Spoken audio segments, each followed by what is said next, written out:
This script was created mostly prior to the 2-time rework's release. I edited and added on some parts to make sure that it was consistent. I apologize if there's any misinformation. I would also like to add on that this is not me just being upset about Forsaken. I really want to like the game, but the balancing is going in such a way that I just can't. This was the part where I was gonna say, disclaimer, Forsaken isn't terrible, blah blah blah blah blah. The game's balancing is consistently being run into the ground. I give up. I can't say the game isn't bad because it is bad right now. 2-time stacking shouldn't be nerfed. Stacking in general should be nerfed. Making specific characters weaker because stacking is a problem is horrible, horrid, terrible, bad game design. Also, Dusakar not being able to shield 2-time, half of his ability to help a survivor for lore reasons, is the worst take I've ever heard. I think the best place to begin with a balanced discussion is to introduce the game. Forsaken is an asymmetrical 1v8 game similar to Dead by Daylight in how its rounds work, but not absolutely. There's a constant round timer as opposed to endgates, and objectives don't need to be completed. Survivors also take much more action against the killer. With that out of the way, let me explain why I believe the balancing is incredibly poor with an example.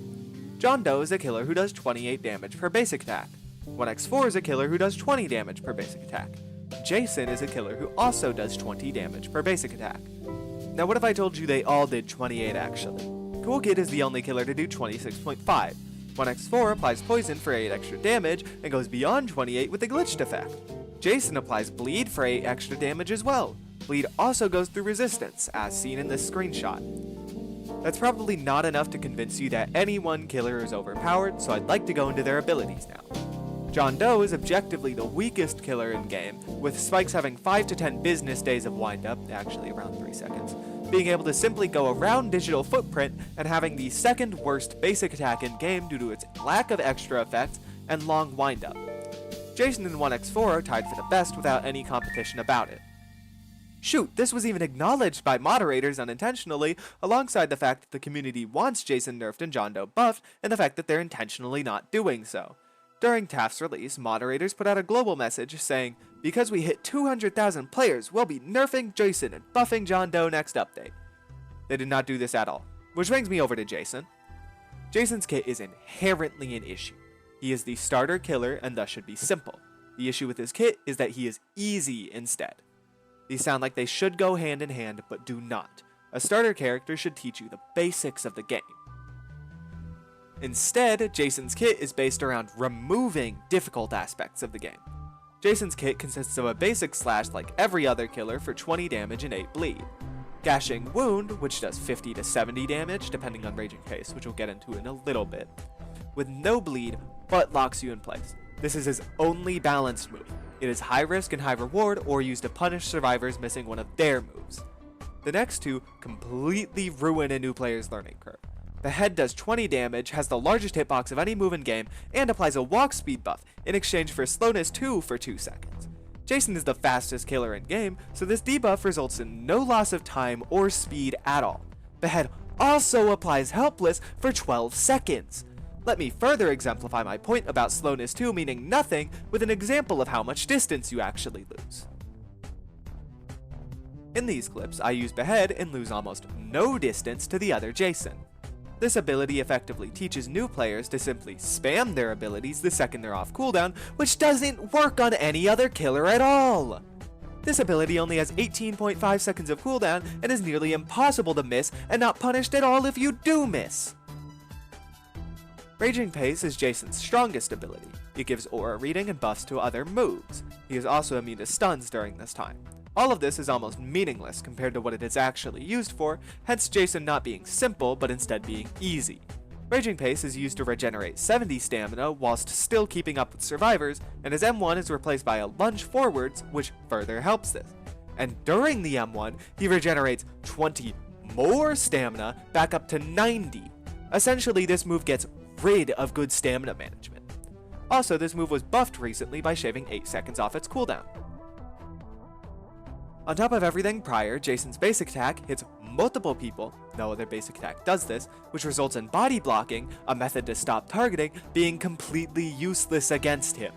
Jason's playstyle relies on you targeting survivors out of the match, which is already seen as the strongest strategy in game, as it not only pushes ability economy, which refers to the amount of abilities such as stuns or heals that survivors can output compared to you, in your favor, but also gives you extra time on the clock. Jason is rewarded for targeting survivors, as Behead will consistently hit, allowing for an easy 20 damage every 18.5 seconds, and Raging Pace allows you to never lose them, if not even catch up to them without needing to outsmart them at all. Now let's look at 1x1x1x1. His abilities consist of a slash for 20 damage plus 8 poison. This slash also applies glitched for 5 seconds, which results in almost 32% more damage. Glitched does not interact with poison. Glitched also affects the survivor's screen and makes it harder to see. His next ability is Mass Infection, which is a projectile that does 43 damage and moves around 125 studs per second. It has a melee hitbox which can result in 75 damage instead, but this is hardly ever hit. This ability has a 1.7 second windup with a massive noise and a very clear animation. It can be aimed during this windup. This ability also inflicts glitched, but this doesn't matter aside from messing with survivorship. This ability is very well balanced, as it gives the survivor a chance to dodge, but is very rewarding if a killer hits this. Entanglement shoots out a projectile at 125 studs per second. If this projectile lands, it deals 10 damage and removes a survivor's ability to move. They have to do a small minigame to get out of this. This ability also applies Helpless for 10 seconds, reveals a survivor's aura for 2, and gives you speed 2 for 3 seconds. This ability near confirms an M1.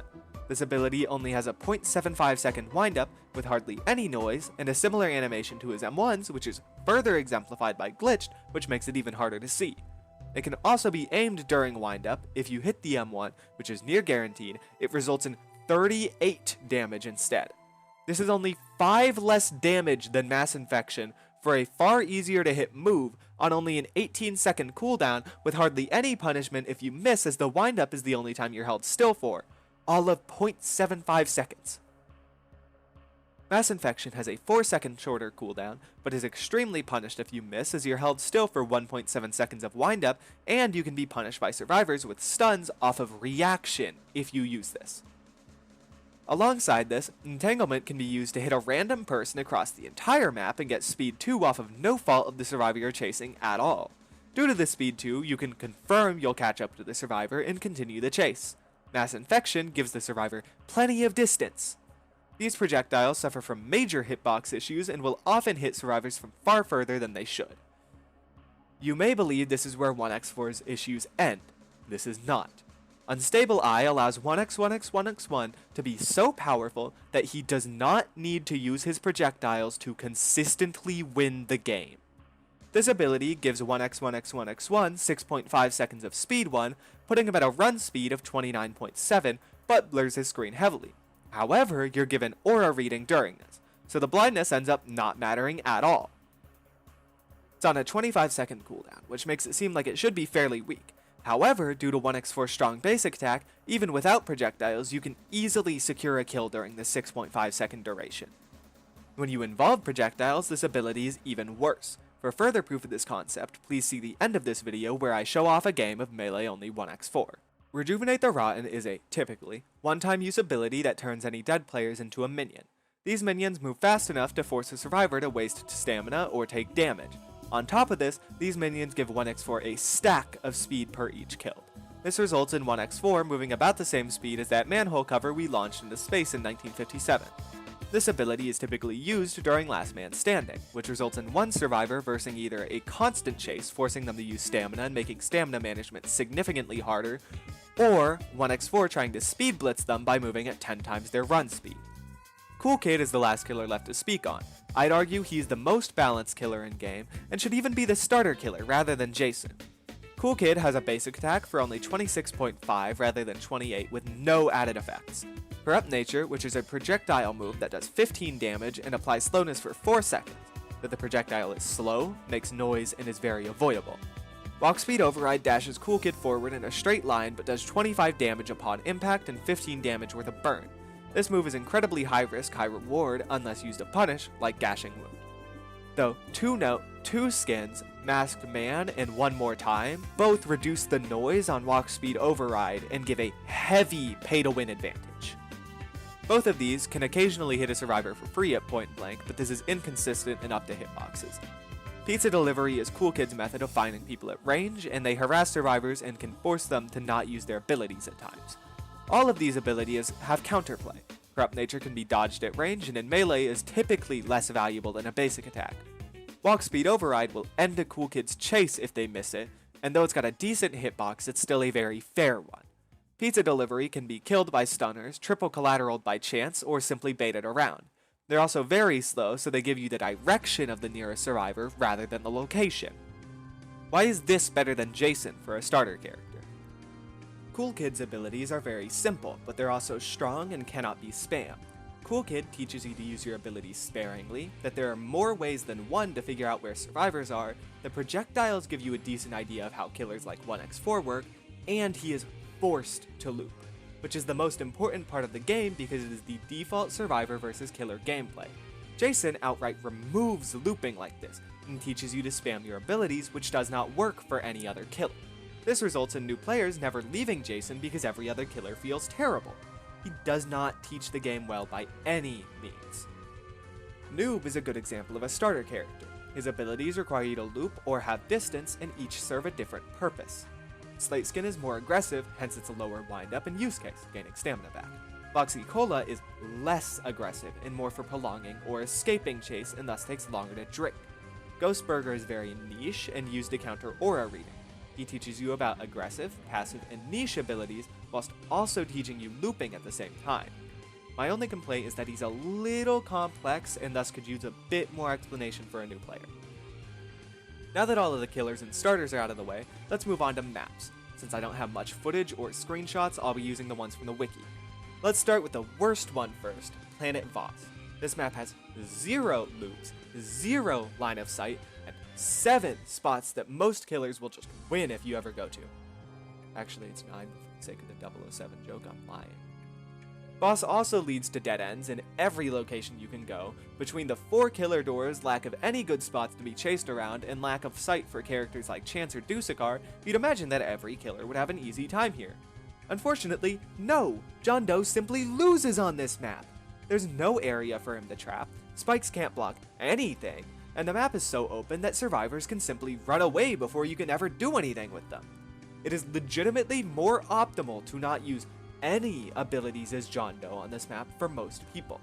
If he does this, he's handed a near free win because this map is the worst map design I've ever seen in any game, period. On top of this, Dusakar is extremely weak on this map, being a survivor who relies on line of sight for his shield and needs to know where the killer is for his plasma beam. Builderman is also fairly weak on this map due to a lack of good loops for him to place a sentry near and bad places to hide the dispenser. Taff is also bad on this map due to how open it is. Let's move on to Yorick's resting place, which has also been a problematic map. This map only has 2 legitimate looping spots, and both are too separate for you to run between. This results in people either running house or graveyard consistently without fail because there's nowhere else to run. The other maps in game are fairly well balanced and I have no complaints about them. They don't favor one side or another. Finally, on to survivors. As a brief summary beforehand, the Discord had a poll asking why people do not play Dusakar or Taff often. They immediately nerfed Taff after. All of them are fine as they are except for 3 who are weak. Guest 1337, Taff, and Builderman, and Dusakar to some degree. Builderman is a support who centralizes around emplacements. His sentry applies slowness 2 whilst the killer is in its radius, and takes 2 basic attacks from all current killers to destroy. His dispenser very slowly heals a survivor. He's flawed in that survivors often will not interact with his buildings and chase because they won't know where they are. I believe this could be remedied by just highlighting them at a certain range for survivors. Other than that, he's fine. Taff is weak due to his very easy counterplay, despite taking so long to set up. He has tripwires, which applies slowness 2 to a killer who runs through them, but only have 10 health. His other ability is a subspace trip mine, which applies helpless in subspace. Helpless prevents a killer from attacking, and subspace partially blinds them and rotates their camera.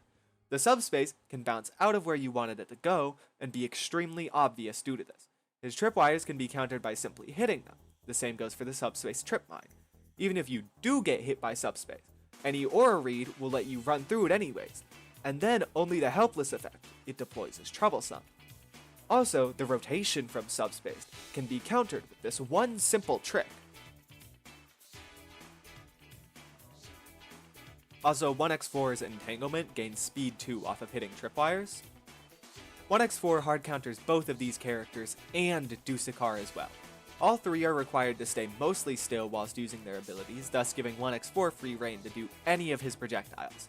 Alongside this, both projectiles instantly destroy tripwire, subspace, and mass infection destroys both dispenser and sentry.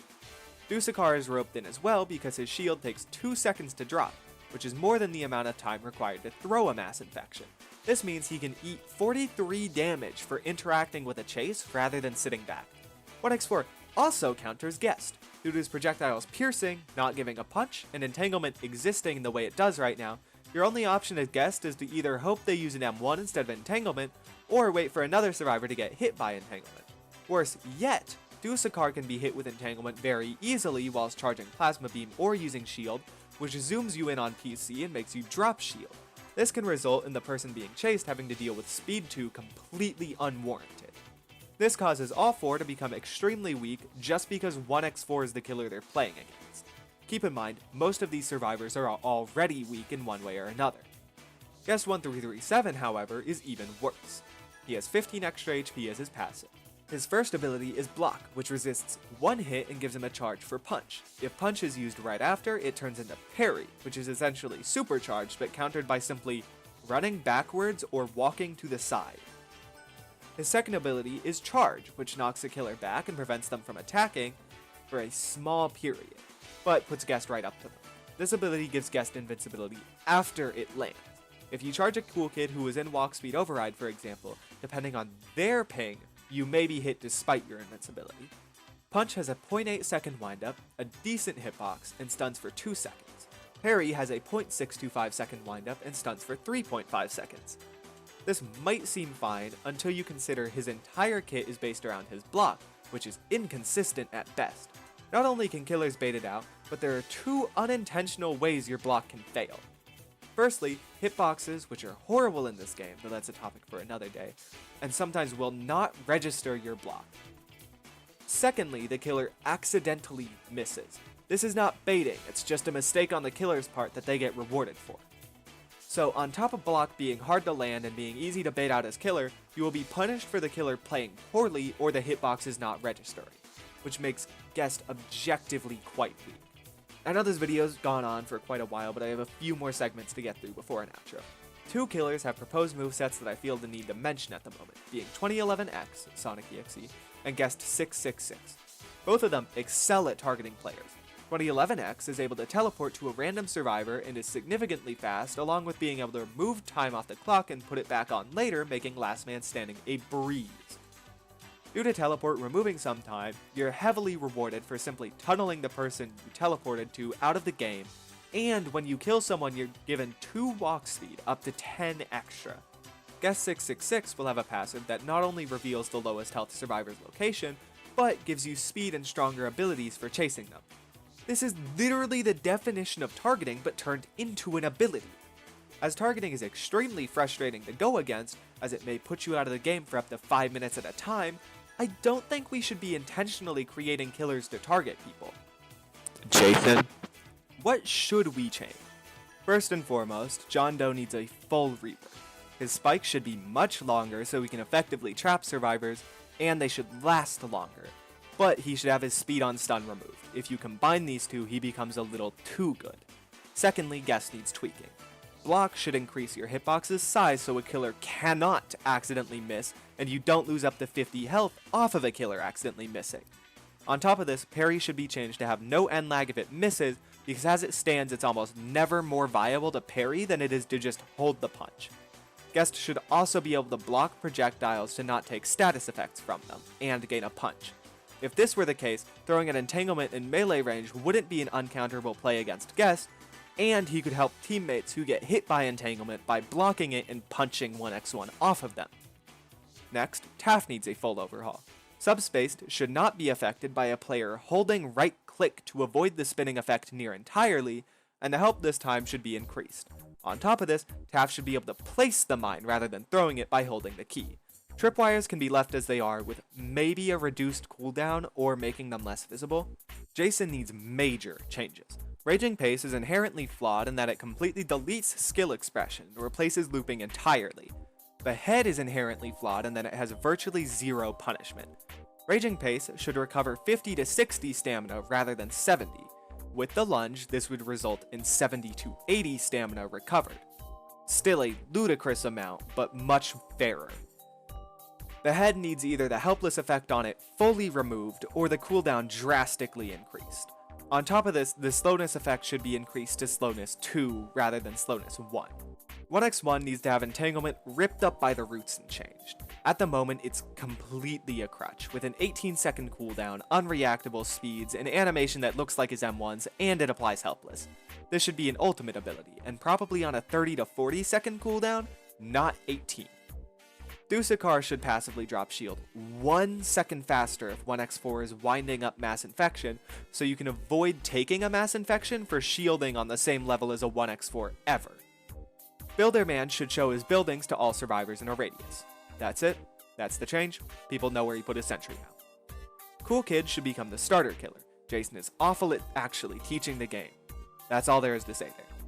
Noob Slate Skin should also be given a small mercy window at the end of it, if it ends naturally, so you can't just wait it out and instantly hit it. Onto maps. Planet Voss needs to be removed, or removed as it is at least, because it is an unplayable map. Yorick's resting place should be changed around layout-wise as well, to divide pressure more evenly rather than leaving 2 amazing spots to loop and having every other area be awful. Little add-on here, they're thinking about nerfing Shiletsky, who's perfectly fine as he is. You can dodge the sword swing, always, no matter what you do, unless he counters one of your abilities with it. This is so stupid. Do not nerf Shiletsky. They're also thinking about nerfing 2-time. This is equally as stupid. They should be nerfing stacking in general, not nerfing specific characters over stacking. On top of all of this, they said that Dusakar can't shield 2-time for lore reasons. I don't even know what to say about this. I don't have a witty comment. I don't have a joke to make. I have nothing. What do you want me to say? There's nothing to say. This is terrible. You can't just remove half of a support's ability to play the game over lore reasons. Lore reasons should not make the game worse to play. Lore reasons should not remove half of someone's effectiveness as a character. Why? I'm not gonna cut any of this out. I don't know what to say here. This is terrible. This is awful. This is terrible. This change is so bad. Not even a change. This decision is so bad that I could actually cry over it. This balancing is so bad, I could break down in tears right now. It's so awful I could cry. But I digress. For 1x1, Last segment. This part is proof that in practice, both 1x1x1x1 and Jason can win the game with hardly any usage of one or two of their abilities. For 1x1x1x1, I only used Unstable Eye and Rejuvenate the Rotten and still won in a landslide. For Jason, I used Behead only once the entire round and won anyways. Both of these characters are strong enough without their stronger abilities. If you're here for the commentary, that unfortunately ends now, and I'll let the clips play before ending the video. My hit effect is very annoying, I'm sorry, and thus I'd recommend moving on if you were simply listening for background noise.